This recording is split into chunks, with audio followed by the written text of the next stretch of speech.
لله وكفى وسلام على عباده الذين اصطفى أما بعد أعوذ بالله من الشيطان الرجيم بسم الله الرحمن الرحيم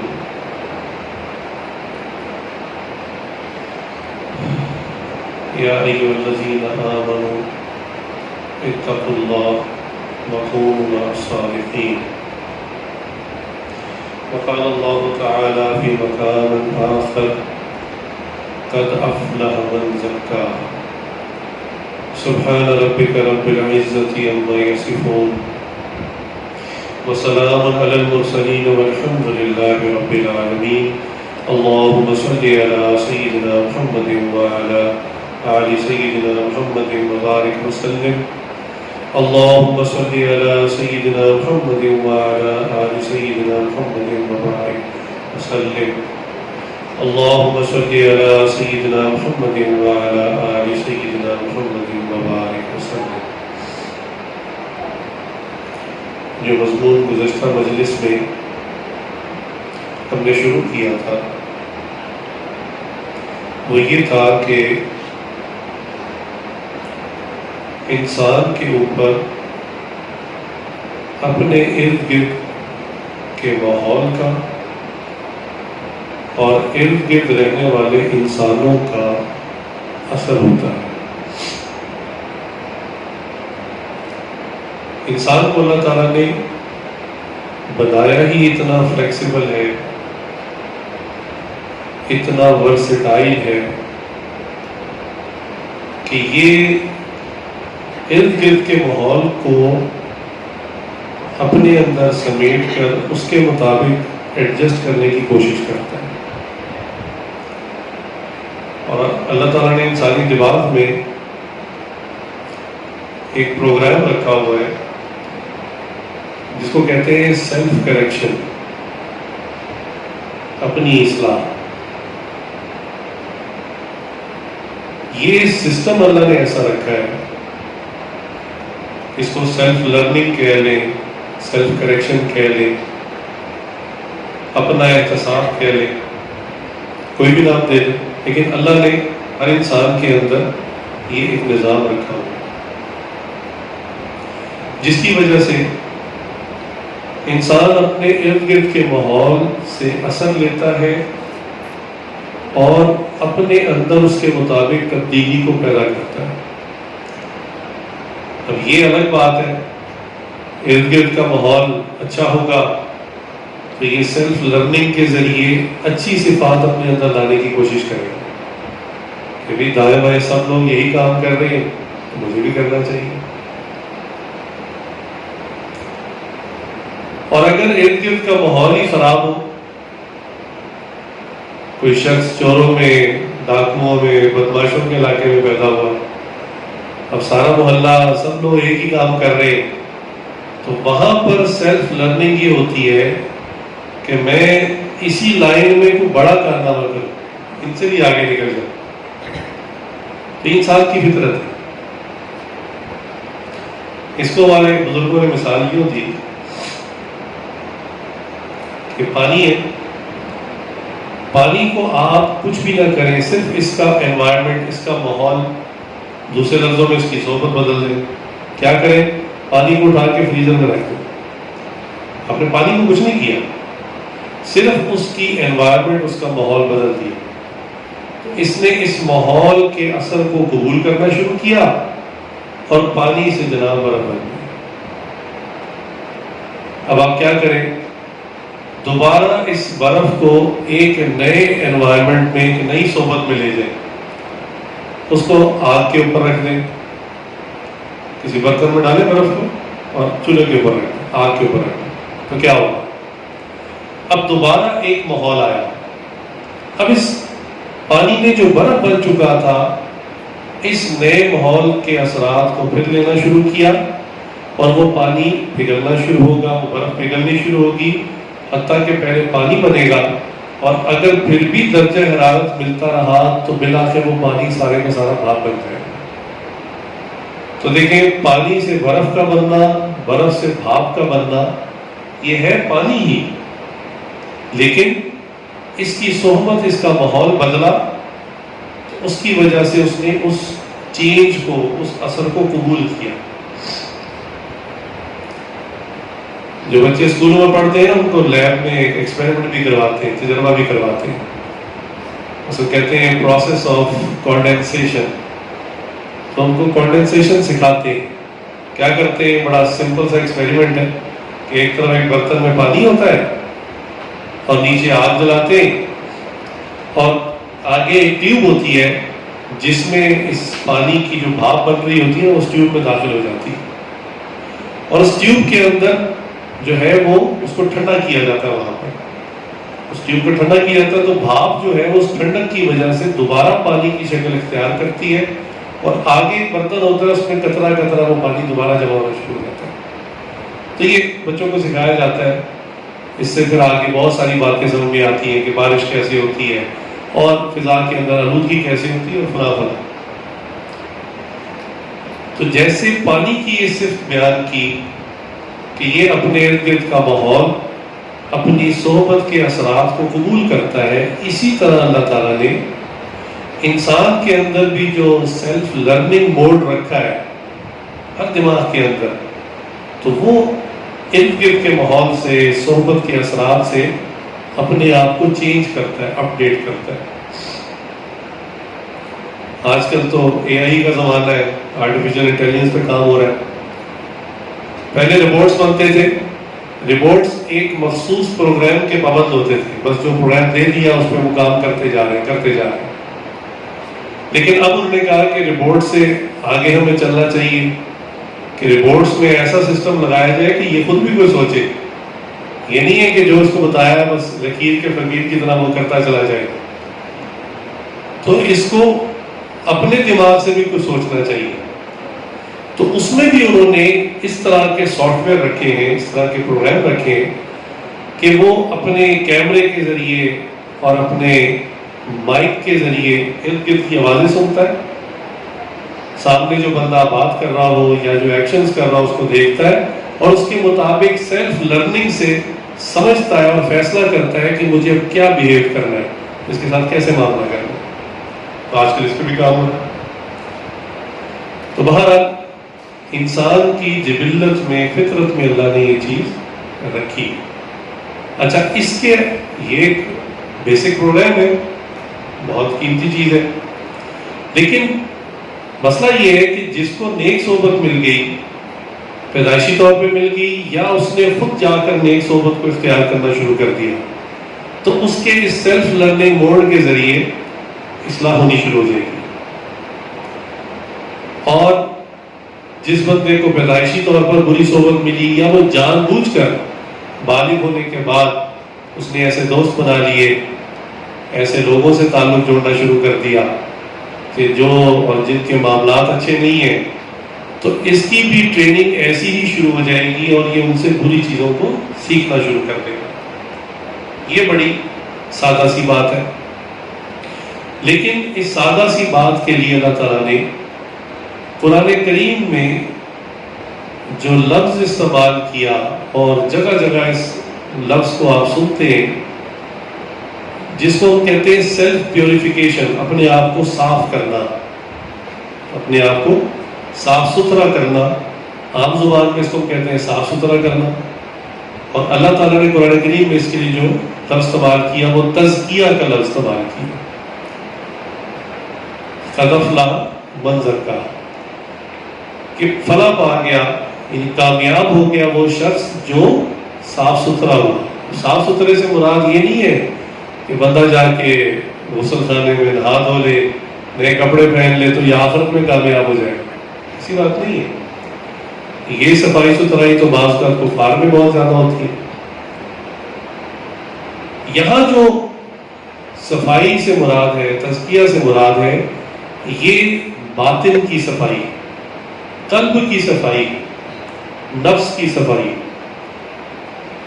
تو آج کا مضمون بھی یہی ہے کہ نفس کیا ہے، نفس کے اندر کون سی ایسی گندگیاں آ جاتی ہیں جس کی صفائی کی ضرورت ہوتی ہے، اور ہمیں کیسے پتہ چلے گا کہ ہمارے نفس کے اندر گندگی آ چکی ہے.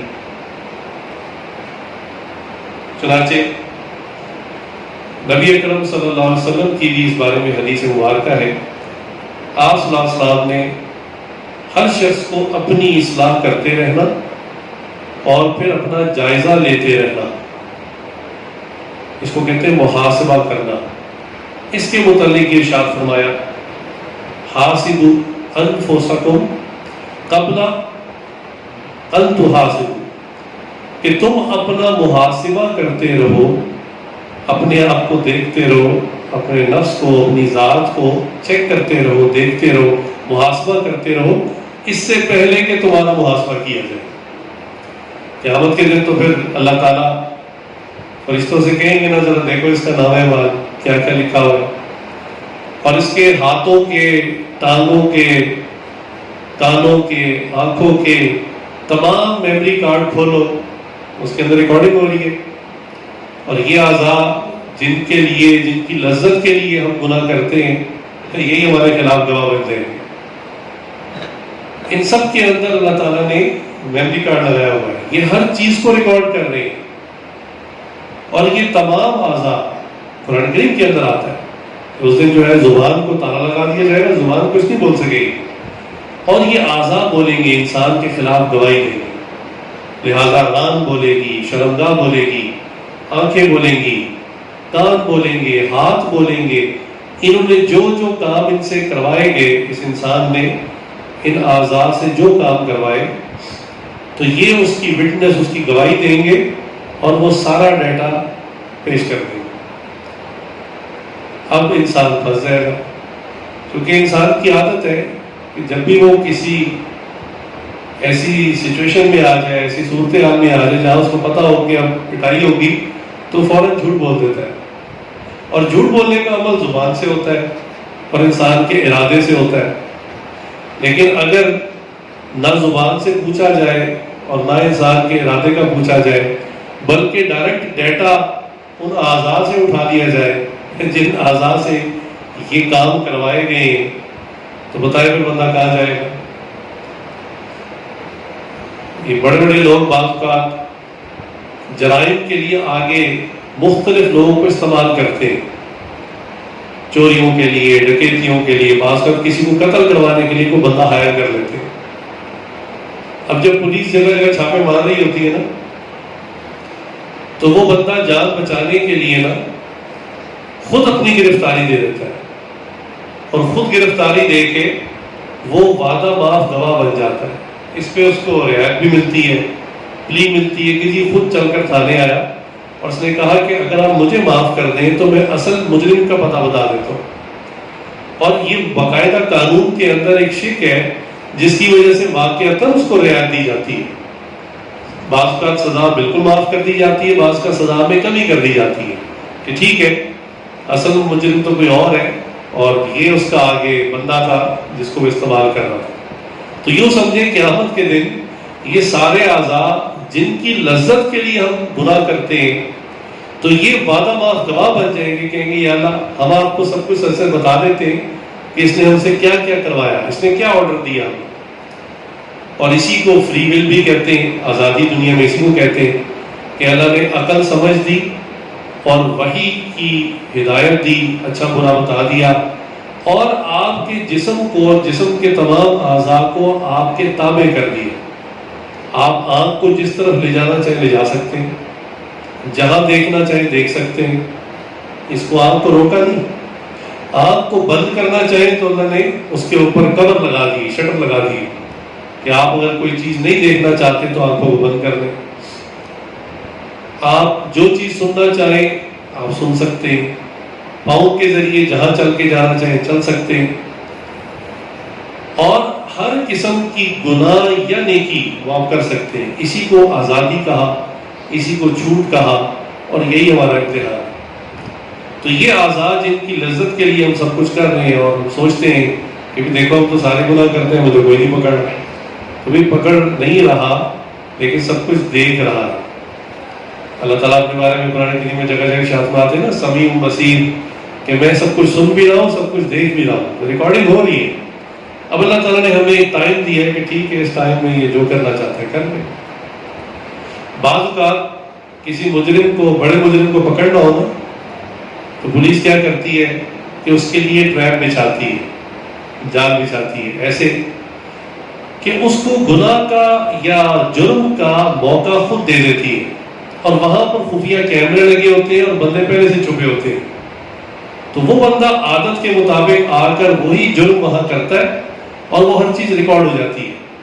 تو جس وقت وہ جرم کر رہا ہوتا ہے وہ سمجھ رہا ہوتا ہے کہ نہ مجھے کوئی دیکھ رہا ہے نہ کوئی پکڑنے والا ہے, وہ آزاد ہوتا ہے اور اپنی اسی آزادی کا فائدہ اٹھا کر وہ جرم کا ارتکاب کر لیتا ہے. لیکن جیسے ہی وہ جرم کا ارتکاب کر لیتا ہے تو چونکہ ساری ریکارڈنگ مکمل ہو چکی ہوتی ہے تو چاروں طرف سے بندے نکل آتے ہیں, اس کو پکڑ لیتے ہیں اور کہتے ہیں جناب ہر چیز ہم نے ویڈیو پہ ریکارڈ کر لی. اور یہ ایک ایسی چیز ہوتی ہے, ایسا ایویڈنس ہوتا ہے جس کا انکار کوئی بندہ نہیں کر سکتا. کسی زمانے کی بات ہے جب آج ایک سی سی ٹی وی کیمراز اور سیکیورٹی ڈیوائسز کی کمپنی کا جی ایم تھا, تو وہاں پر مختلف لوگ آتے تھے مختلف سیکیورٹی کے آلات خریدنے کے لیے. تو ایک صاحب آئے, انہوں نے آ کے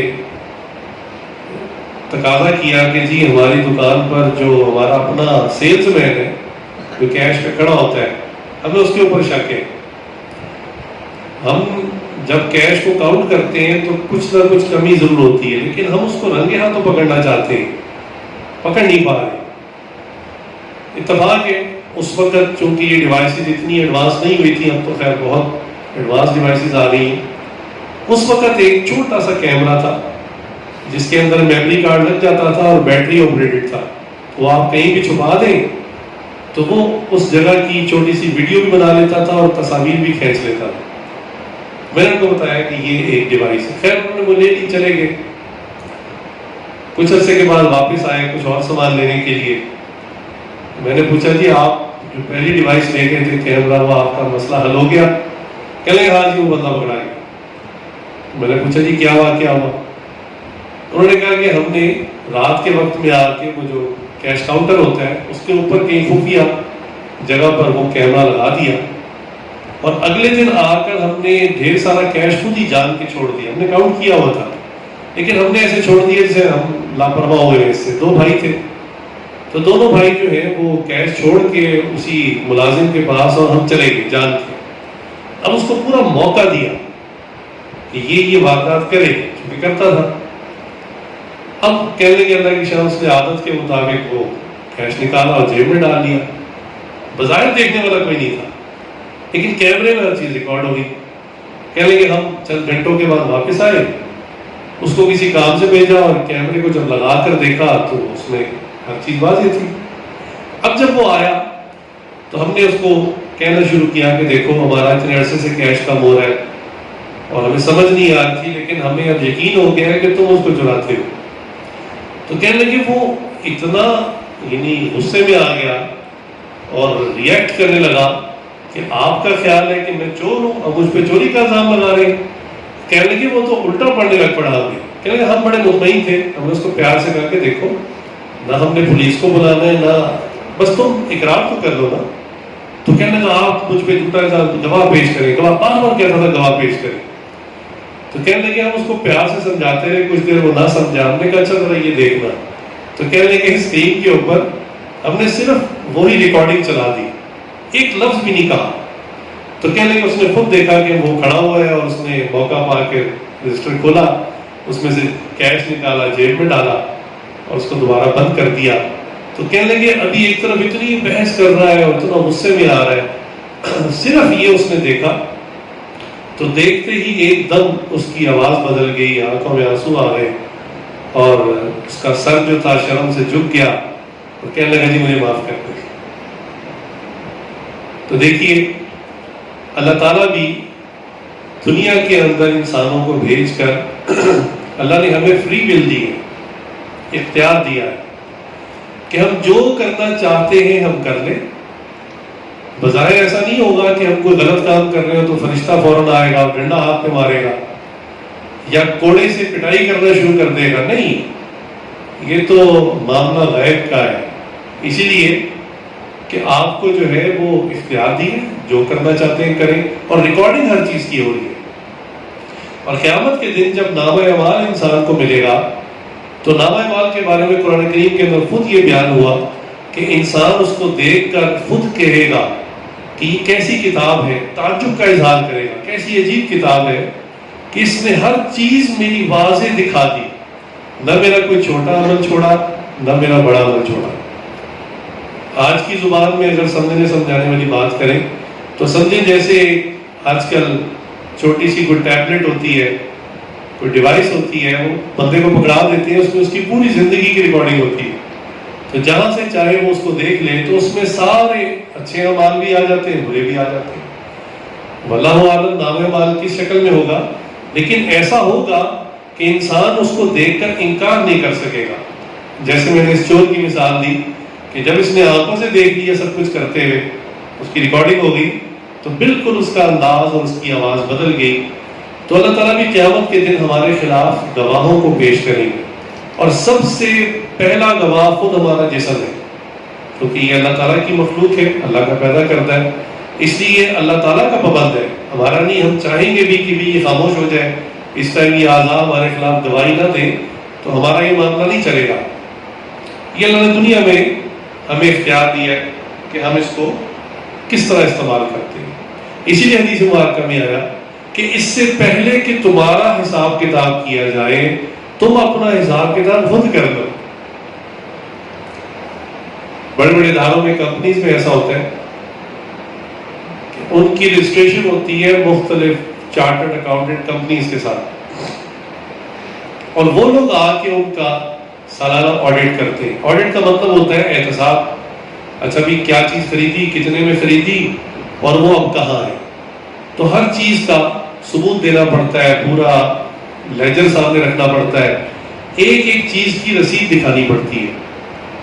اور اگر بالفرض وہ سالانہ آڈٹ کی رپورٹ اچھی نہ ہو تو وہ رپورٹ چونکہ مالک کو جانی ہوتی ہے، تو مالک جو ہے اس رپورٹ کے مطابق اپنے ہی بندوں کو، کام کرنے والوں کو بعض اوقات پولیس کے حوالے کر دیتا ہے کہ جی انہوں نے اتنا مال کھایا ہے اور یہ دیکھیں آڈٹ رپورٹ بتا رہی ہے، یا ان کو ملازمت سے فارغ کر دیتا ہے کہ جی ثابت ہو گیا آڈٹ میں کہ آپ نے مال میں خود بہت کی ہے۔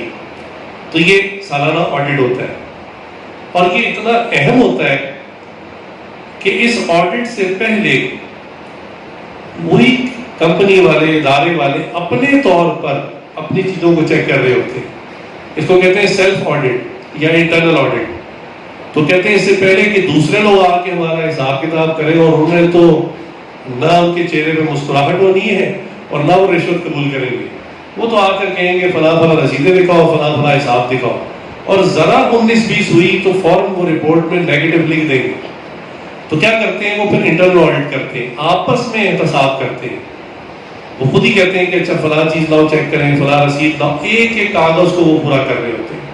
تو اسی بات کو رسول اللہ صلی اللہ علیہ وسلم نے ارشاد فرمایا کہ تم اپنا احتساب کر لو اس سے پہلے کہ تمہارا احتساب کیا جائے۔ تو ہمیں جو دنیا کے اندر وقت ملا ہوا ہے، یہ اس لیے ملا ہوا ہے کہ ہم دنیا کے اندر اپنے اعمال کا احتساب کریں۔ بعض مشائخ کا یہ معمول بھی رہا، اور وہ اپنے سالکین کو بھی یہ تلقین کرتے رہے، یہ عاجز بھی آپ کو تلقین کرتا ہے کہ رات کو سونے سے پہلے چند لمحے کے لیے سارا دن میں جو معاملات کیے اس کو ایک نظر میں خود اپنا احتساب کیا کریں کہ آج آپ نے جو دن گزارا اس میں کتنے لوگوں کے ساتھ کیا کیا معاملات کیے، کسی کے ساتھ کوئی اچھا معاملہ کیا، اس نے سلوک کیا، سنت کے مطابق معاملہ کیا، اس پہ الحمدللہ کہیں اللہ کا شکر ہے۔ اور اگر کسی کے ساتھ کوئی بد معاملگی کر لی، چاہے پیسوں کی ہو، بد اخلاقی کی ہو، کسی کے ساتھ گالم گلوچ کر لی، لڑائی کر لی، یا کسی کی چیز چوری کر لی، تو اب اپنے ضمیر کی عدالت میں کھڑے ہو جائیں اور خود سوچیں کہ میں نے غلط کیا، اور بہتر تو یہ ہے کہ رات کو سونے سے پہلے ہی اس سے معافی مانگ لیں، کیونکہ ہو سکتا ہے جب آنکھ کھولیں تو قبر کے اندر کھلیں، فرشتوں کے سامنے، کسی کو نہیں پتا۔ بہتر تو یہ ہے، ورنہ کم از کم درجہ یہ ہے کہ اگلے دن پھر اس بھائی سے جا کے معافی مانگے، اور جو غلط کام کیا اس کی تلافی کرے۔ تو یہ احتساب جو بندہ روزانہ کرتا ہے نا، اس کو نامہ اعمال دیکھنے پر حیرانگی نہیں ہوگی، اس کو شوق نہیں لگے گا کہ یہ کیا ہو گیا۔ ہوتا ہے نا بعض طالب علم پڑھتے پڑھاتے تو ہے نہیں سارا سال، لیکن جب رزلٹ آتا ہے تو کہتے ہیں نہیں استاد جی نے صحیح نمبر نہیں دیے، کبھی کہتے ہیں کیلکولیشن کی غلطی ہے، کبھی کہتے ہیں انتظامیہ میری دشمن ہوئی ہے، اپنی یعنی غلطی کو ماننے کو پھر تیار نہیں ہوتے۔ لیکن جو بچہ روزانہ پڑھتا ہے، روزانہ تکرار مطالعہ کرتے ہیں، اپنی پڑھائی کو اپنی چیزوں کو دیکھ دیکھ کے چلتا ہے، تو اس کو اندازہ ہوتا ہے کہ میرے کتنے نمبر آئیں گے۔ ہمارے ایک دوست تھے، حضرت کے خلیفہ بھی تھے، انہوں نے علم دین پڑھنا شروع کیا بڑی عمر میں، خود وہ ایم اے اکنامکس تھے، تو جب وہ وفاق کے پرچے دیتے تو ان کا انداز یہ تھا کہ پرچہ حل کرنے سے پہلے کوئسچن پیپر کے اوپر تقریباً آدھا گھنٹہ لگا دیتے تھے، یعنی سوالیہ پرچے کے اوپر آدھا گھنٹہ لگاتے تھے۔ کس کام کے لیے؟ کیونکہ ہمیں اکنامکس تھے، حساب کتاب کے ماہر تھے، تو وہ کہتے تھے کہ میں اس آدھے پونے گھنٹے میں یہ حساب لگاتا ہوں کہ میں کون کون سے سوال حل کروں گا تو میرا رزلٹ کیا آئے گا۔ ابھی کمرہ امتحان میں بیٹھے لیکن ماشاءاللہ ان کو اندازہ تھا کہ بھی یہ سوال مجھے اتنا فیصد آتا ہے، اس کے اتنے جزیات آتے ہیں، اور یہ والا سوال کروں تو اس کے مجھے سارے جزیات آتے ہیں، تو اس سے وہ جمع تفریق کر کے سوالیہ پرچے کے اوپر ہی اپنا نتیجہ خود ہی بنا لیا کرتے تھے اور پھر پرچہ حل کرنا شروع کرتے تھے، اور خود بتاتے تھے کہ میں نے آج تک جتنے بھی اپنا رزلٹ سوالیہ پرچے کے اوپر تیار کیا 19-20 کے فرق سے زیادہ فرق نہیں ہوا، میرا نتیجہ اسی کے مطابق آیا۔ تو دیکھیں ایسے لوگ بھی ہوتے، تو ہمیں بھی چاہیے کہ ہم زندگی میں اپنا احتساب شروع کریں، بجائے اس کے کہ ہم کسی اور ہی امید میں ہوں، کسی اور ہی گمان میں ہوں، اپنی غلطی کو بھی نہ مانیں، اور قیامت کے دن جب نامہ اعمال آ جائے تو ہم پریشان ہو جائیں کہ کیا فرشتوں نے اس میں کوئی ہیر پھیر کر دی ہے، یا ہمارے کسی دشمن نے اس میں کوئی غلط انٹری کروا دی ہے۔ اللہ کے یہاں اس قسم کی کوئی غلطی نہیں ہے، اللہ تعالیٰ تمام غلطیوں سے ماورا ہے، پاک ہے۔ اس پر میرے شیخ نے ایک لطیفہ بھی سنایا کہ انسان خود غلط ہوتا ہے اور غلط رخ پر جا رہا ہوتا ہے، لیکن اس غلطی کو تسلیم نہیں کرتا۔ چنانچہ حضرت نے فرمایا کہ ایک سکھ تھا پاکستان میں رہنے والا، تو اس نے کہیں جانا تھا، کراچی پشاور جانا تھا، تو اس نے پشاور کا ٹکٹ خریدا ٹرین کا، اور ٹکٹ کے اوپر جو پلیٹ فارم اور بوگی نمبر تھا وہ صحیح پڑھ نہ سکا، اور وہ غلط ٹرین کے اندر جا کے بیٹھ گیا، اور بڑے کانفیڈنس کے ساتھ اوپر برتھ کے اوپر لیٹ گیا، اپنا سامان رکھ لیا اور مزے سے لیٹ گیا۔ اب جب ٹرین ذرا چلنا شروع ہوئی تو اس نے نیچے جھانک کے دیکھا، سب لوگوں سے پوچھا جی کیا حال ہے، خیریت ہے؟ تو حال احوال پوچھا جی آپ کہاں جا رہے ہیں؟ تو انہوں نے کہا جی ہم کراچی جا رہے ہیں۔ اس نے تو پشاور جانا تھا، غلط ٹرین میں بیٹھا تھا، تو کہنے لگا واہ بھائی واہ، پاکستانی ٹرین تو بہت ترقی کر گئی ہے، نیچے والے کراچی جا رہے ہیں، اوپر والے پشاور جا رہے ہیں۔ حضرت نے فرمایا کہ دیکھو بندہ اپنی غلطی تسلیم نہیں کرتا، یہ نہیں اس نے مانا کہ میں غلط ٹرین میں چڑھ گیا ہوں۔ تو ایسا ہی ہوتا ہے کہ بعض لوگ ساری زندگی بدعملیاں کرنے کے باوجود یہ سمجھتے ہیں کہ بس جنتوں کے حقدار ہیں ہی ہم۔ ہمارے شیخ حضرت ڈاکٹر صاحب خاتم عالیہ نے مجھے خود یہ بات بتائی۔ ایک مرتبہ ہم اکٹھے مسجد سے نکلے تو وہاں ایک صاحب ملے، حضرت سے بڑا مصافحہ وغیرہ کرنے لگ پڑے، اور حضرت کو کہنے لگے جی وہ، حضرت نے مبارکباد دی کہ جی وہ آپ کی بیٹی کی شادی ہوئی ہے، پتہ چلا ہے، بس میں نہیں آ سکا لیکن چلے آپ کو مبارک ہوئے، فرض ادا ہو گیا، اور حضرت دعائیں دینے لگ پڑے۔ انہوں نے میرے سامنے بھی کہا حضرت بس اللہ کا یہ بات کا شکر ہے، اللہ کا بڑا احسان ہے کہ شادی عین سنت کے مطابق بالکل شرعی طریقے سے شادی کی۔ حضرت نے کہا جی جی جی جی کر کے نا مصافحہ کیا، چل پڑے۔ جب تھوڑا سا آگے گئے تو حضرت نے مجھے بتایا، حضرت نے فرمایا کہ میں ان کی شادی میں جان کر نہیں گیا کیونکہ مجھے ان کے احوال اور حالات پتہ ہے، اور فرمانے لگے کہ مجھے جو لوگ گئے وہاں پر انہوں نے آ کر بتایا کہ حضرت وہاں شراب تک کا اہتمام تھا، یعنی ناچ گانا رقص کے لیے عورتیں بلائی ہوئی تھی اور شراب تک کا اہتمام تھا۔ میں نے کہا حضرت انا للہ، یہ بندہ تو بھی کہہ رہا تھا کہ عین سنت کے مطابق ہوا۔ تو حضرت مانے گے کہ انسان اتنا غلط ہوتا ہے لیکن اس غلطی کو تسلیم نہیں کرتا۔ تو یہ ماجرا اس عاجز نے اپنی آنکھوں سے دیکھا۔ تو تو ہمیں اپنا احتساب دنیا میں کرنا ہے اس سے پہلے کہ ہمارا اکاؤنٹ کھولا جائے، ہمارا احتساب کیا جائے۔ اکاؤنٹ کی بات جہاں تک ہے، آج کل چونکہ آن لائن مختلف پورٹلز کے اوپر ہر ایک نے اکاؤنٹ بنایا ہوتا ہے، ہم جو کچھ بھی اس پہ ایکٹیویٹی کر رہے ہوتے ہیں نا، وہ ساری ریکارڈنگ میں آ رہی ہوتی ہے، ہر چیز ریکارڈ ہو رہی ہوتی ہے۔ ہم نے کوئی پکچر کھولی ہے، کوئی ویڈیو دیکھی ہے، ہم نے کسی سائٹ کا وزٹ کیا، ہر چیز ریکارڈ ہو رہی ہوتی ہے، ہمارا ایک پروفائل بن رہا ہوتا ہے۔ اچھا، استعمال کرنے والا اس کو اتنی اہمیت نہیں دیتا، لیکن اگر کوئی بندہ آپ کی وہ انکوائری شروع کرے تو انکوائری پر جب اس کی فائل کھلتی ہے تو پتہ چلتا ہے کہ بھی اس کے اکاؤنٹ میں کیا کیا تھا، کہاں کہاں رابطے تھے۔ چنانچہ بعض مجرموں کے جو پاکستان میں بھی تھے، بعض لوگوں سے قتل ہو گیا، بعض لوگوں سے ایسے معاملات ہو گئے، تو ان کے جب اکاؤنٹ کھولے گئے تو پتہ چلا کہ جناب ان کے تو باہر والوں سے بڑے رابطے تھے، اور ڈالرز کے اندر ان کو پیمنٹ آتی نہیں ہے، اور ان کے تو پتہ نہیں کہاں کہاں رابطے تھے، اور کون کون سی سائٹس کے اوپر ان کی رجسٹریشن تھی۔ تو وہ سارے کا سارا معاملہ کھل کر سامنے آ جاتا ہے۔ یہ دنیا کا معاملہ ہے، آخرت میں جو اللہ کا نظام ہے وہ تو بہت مضبوط ہے۔ چنانچہ وہ رضی جی فرماتے ہیں کہ ایک مرتبہ ان کو امریکہ جانے کا موقع ملا، تو مان کہ میں امریکہ کے ایک مرتبہ ایسے علاقے میں گیا جو بہت امیروں کا علاقہ تھا، بہت پوش سوسائٹی تھی۔ تو کہنے لگے مجھے ان کے قبرستان کے آگے سے گزرنے کا موقع ملا، تو میں نے دیکھا کہ ہمارے یہاں تو قبرستان میں یعنی جو کتبہ لگا ہوتا ہے جس پہ لکھا ہوتا ہے کہ فلاں صاحب تھے، فلاں تاریخ کو فوت ہوئے، فلاں کو پیدا ہوئے، فلاں کو فوت ہوئے، تو وہ ایک پتھر کی عام طور پہ سلیب ہوتی ہے۔ کہنے کہ میں نے دیکھا بعض قبروں کے اوپر نا ایک LCD اسکرین لگی ہوئی ہے۔ کہنے میں بڑا حیران ہوا، تو جو میرا میزبان تھا میں نے اس سے پوچھا بھائی اسکرین قبرستان میں قبر کے اوپر اس کا کیا کام ہے؟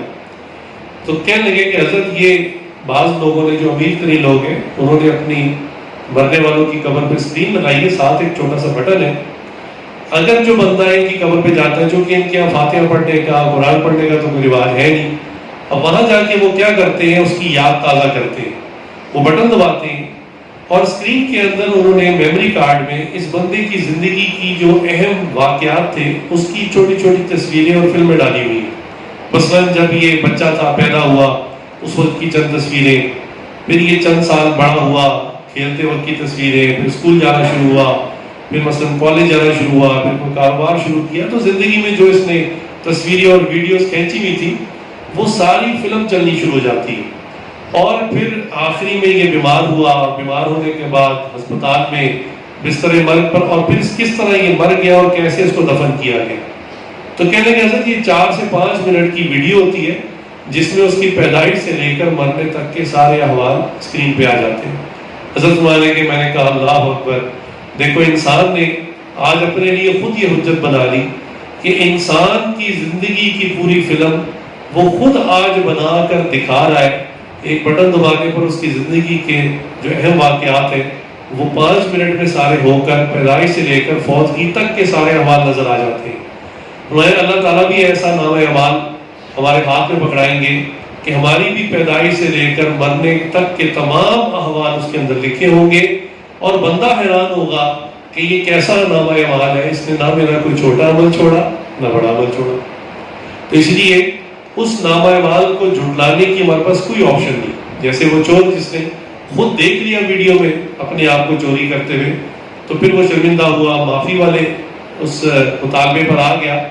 اسی طرح جب اللہ تعالیٰ ہمارے ہاتھ میں نام اعمال دیں گے تو ہمارے پاس کوئی گنجائش، کوئی آپشن نہیں ہوگی کہ ہم اس وقت جو ہے اس کو جھٹلا سکیں۔ سب سے بہترین عمل یہ ہے کہ انسان اس وقت میں اس زندگی کے اندر اپنا احتساب کرے، اپنے نفس کی اصلاح کرے۔ اور اپنے نفس کی اصلاح یہ کتنی ضروری ہے، اللہ اکبر۔ اللہ تعالیٰ نے لوگوں کے نفوس کی اصلاح کے لیے ہی انبیاء کو بھیجا۔ انبیاء کا دنیا میں آنے کا جو مقصد ہے وہ مقصد ہی یہ ہے کہ لوگوں کے نفس کی اصلاح فرمائیں۔ چنانچہ قرآن کریم کے اندر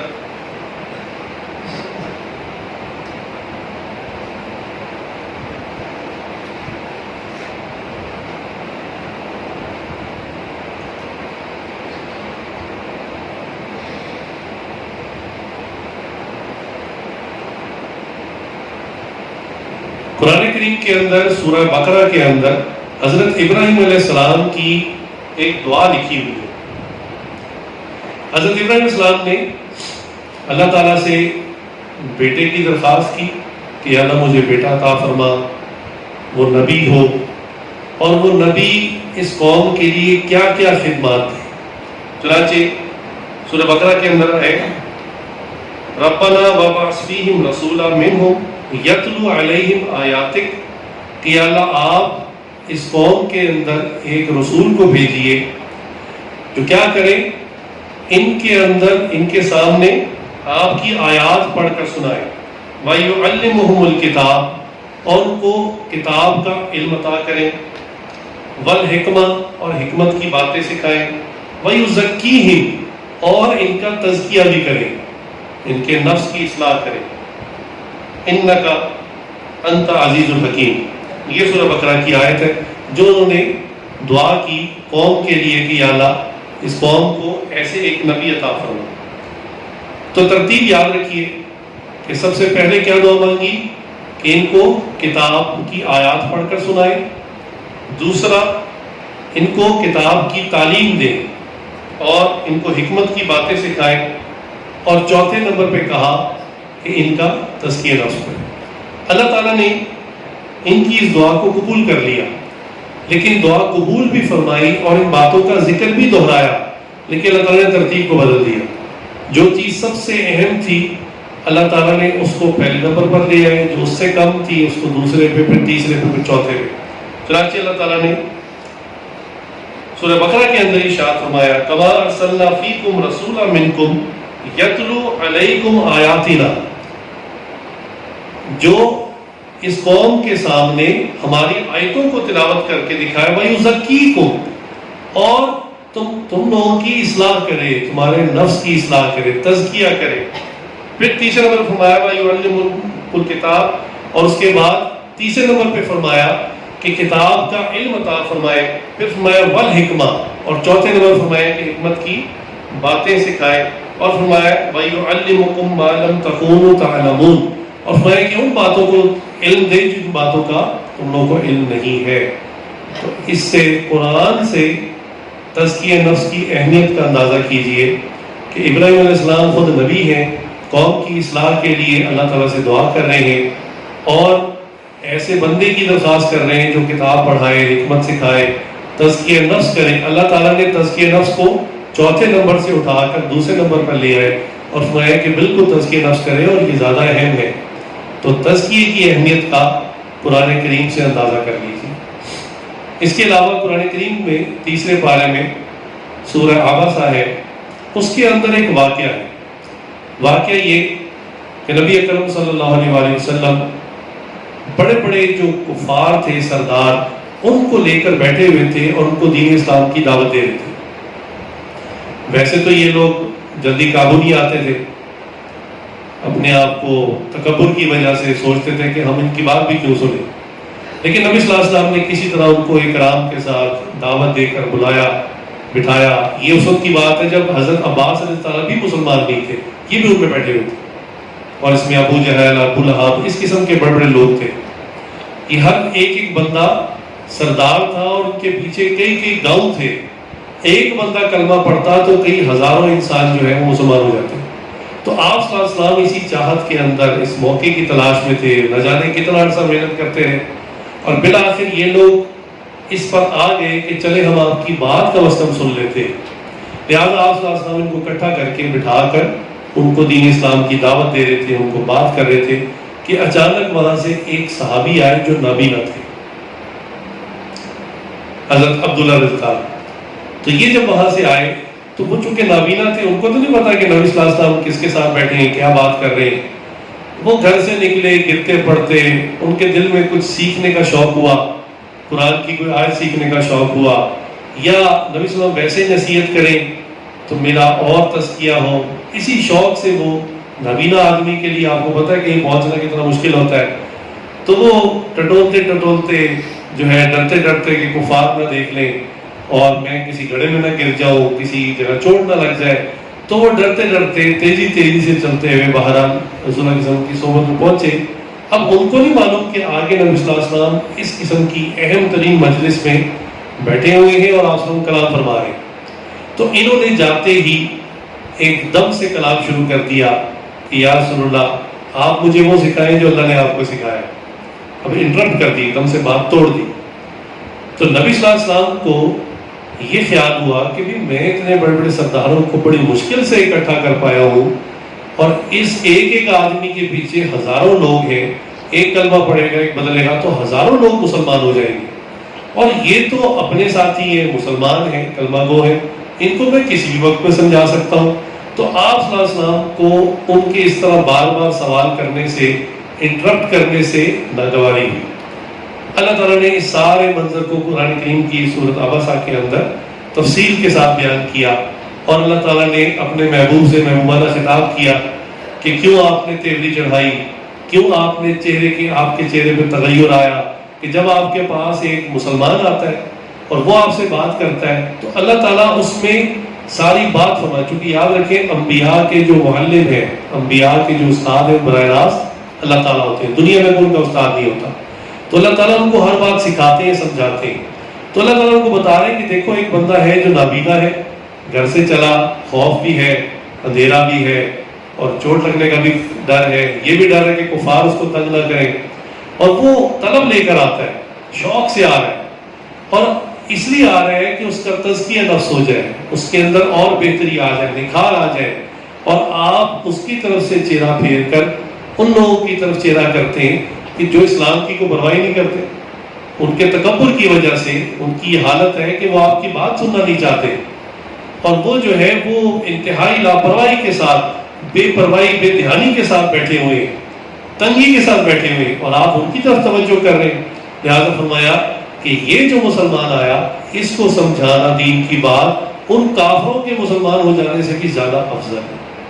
تو دیکھیے اس واقعے سے بھی ہمیں پتہ چلا کہ تزکیہ نفس اللہ کی ذات کے نزدیک بھی کتنا اہم کام ہے، کتنا امپورٹنٹ ہے. چنانچہ تزکیہ کرنا، اپنے آپ کو صاف ستھرا کرنا، آج کا جو سارا مضمون تھا یہ انتہائی ضروری ہے. اب تزکیہ انسان کا ہوگا کیسے، یہ اگلا مسئلہ. لہذا یہ بات کہ بھی میں خود اپنی اصلاح کر لوں گا، تو اگر یہ کسی کے ذہن میں خیال ہے تو وہ اپنا محاسبہ کرے کہ بھئی بچپن سے آج تک کیا اس کی اصلاح ہو سکی ہے، کیا وہ گناہوں سے خود بچ گیا ہے، کیا اس کے اندر وہ تمام چیزیں نکل گئی ہیں جس کو وہ خود بھی سمجھتا ہے بری ہیں، جیسے حسد ہے، غصہ ہے، کسی کے خلاف کینہ ہے، کسی کے خلاف برے جذبات ہیں. کیا یہ تمام چیزیں جن کو وہ خود بھی برا سمجھتا ہے، جھوٹ ہے، وہ سمجھتا ہے کہ مجھے جھوٹ نہیں بولنا چاہیے، وہ سمجھتا ہے کہ مجھے غصہ نہیں کرنا چاہیے، وہ سمجھتا ہے کہ مجھے کسی کی نعمت کو دیکھ کر سڑنا نہیں چاہیے. تو یہ تمام وہ چیزیں جس کو وہ سمجھ رہا ہے کہ یہ میرے اندر نہیں ہونی چاہیے، لیکن اگر اس کی عمر 30 سال ہو چکی، 40 سال ہو چکی، 50 سال، 60 سال، 70 سال ہو چکی، اور اب تک اس کے اندر سے یہ بیماریاں نہیں نکل سکی، تو اس کو یہ مسئلہ سمجھ لینا چاہیے کہ انسان اپنی اصلاح خود نہیں کر سکتا. یہ بنیادی سا اصول ہے، اور یہ شریعت اور دین کا اصول نہیں ہے، یہ دنیا کے معاملات میں بھی ہے. اس کی سینکڑوں مثالیں موجود ہیں کہ کبھی انسان اپنے معاملات کی خود اصلاح نہیں کر سکتا. میں نے آپ کو آڈٹ کمپنیوں کی مثال دی. بھئی آخر جب کمپنیوں میں لاکھوں روپے تنخواہ لینے والے اکاؤنٹنٹ ہوتے ہیں، وہ اکاؤنٹس کو اچھی طرح جاننے والے ہوتے ہیں، اس کے باوجود ان سے غلطی ہوئی. ہر آدمی چور نہیں ہوتا، لیکن رقمیں لکھتے وقت، اکاؤنٹس کا حساب کرتے ہوئے غلطی ہو جاتی ہے. اس لیے ایکسٹرنل آڈٹ کروایا جاتا ہے کہ دوسرے لوگ آ کر اس کی غلطی پکڑیں گے، یہ خود نہیں پکڑ سکے گا. تو میرے شیخ نے اس پر ایک بات سنائی، حضرت اصلاح نفس کی بات ہی فرما رہے تھے، مضمون بھی یہی تھا. حضرت نے فرمایا لوگ ہم ساری دنیا کو سمجھاتے رہتے ہیں کہ بھی اصلاح نفس بندہ خود نہیں کر سکتا، اس کے لیے کوئی دوسرا آدمی چاہیے ہوتا ہے، اور فرمانے کہ یہ غلطی ہم سے خود ہو گئی. چنانچہ سے فرماتے ہیں کہ حضرت کی جتنی کتابیں چھپتی ہیں، فرمانے کہ اس کی ایک پروف ریڈنگ ہے، ایک اصول ہے کہ بھی ایک دفعہ کتاب جب چھپنے کے لیے جاتی ہے تو اس کا پرنٹ آؤٹ دیا جاتا ہے، اور وہ 1 یا 2 یا 3 آدمیوں کو دیا جاتا ہے بھی ذرا اس کی نظر ثانی کر لو، اس میں وہ غلطی ہے تو اس کو تصحیح کر دو. اور فرمانے کہ اس میں کئی غلطیاں نکل آتی ہیں. تو جب وہ غلطیوں سے پاک ہو جاتا ہے، پروف ریڈنگ ہو جاتی ہے، اس کے بعد اس کو چھاپنے کے لیے بھیجتے ہیں. تو فرمانے لگے کہ اس عاجز نے ایک رسالہ لکھا جو چند صفحات پر تھا، کوئی بہت موٹی کتاب نہیں تھی، اور فرمانے لگے میری خواہش تھی کہ بس یہ جلدی سے چھپ کر آ جائے. تو فرمانے لگے کہ اپنے ہی اصول کی خلاف ورزی کی. فرمایا کہ اب میں کسی کو اس کو پڑھنے کے لیے دوں گا اور وہ کئی دن اس کو پڑھتا رہے گا، اس کی غلطیاں نکالے گا، بہت ٹائم لگ جائے گا. چلو میں خود ہی اس کو دھیان سے نہ پڑھتا ہوں اور اس کی غلطیوں کی تصحیح کر لیتا ہوں. چنانچہ فرمانے لگے میں نے اس رسالے کو پکڑا اور خود ہی اس کی پروف ریڈنگ شروع کر دی، جو خود اپنا ہی رسالہ تھا. تو فرمانے لگے جب اچھی طرح تسلی ہو گئی کہ ساری غلطیاں نکل چکی، تو میں نے اس کو اپنے پاس رکھ لیا کہ اب میں وہ صاحب جو پرنٹنگ کرتے ہیں نا، وہ آئیں گے، ان کو پکڑا دوں گا تو اس کو چھپنے کے لیے بھیج دیں گے.